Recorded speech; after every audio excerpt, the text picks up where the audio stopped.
it's not functioning the way they function it simply because, again, they made it all about themselves. They should have a grip on their business. A lot of organization I see right now, walang people technology. So they do everything. That's why I call them Chief Everything Officer. Maraming mga business owners sinasabi nila na kailangan ko mag-hire ng bagong staff or You have to be loyal to the hands that's feeding you.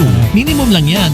ang pinipili mo mostly is sa karakter talaga ng tao, hindi basta magdagdag ng tao. Ito yung mga something na dapat kong ayusin to make my company run smoothly. Excited for this first ever episode. Yes! Experience ng libreng full experience na leadership and culture. Talk to a lot of business owners Alright. and a lot of them are overwhelmed. Yep. Everything. They are setting the vision, they're setting the mission,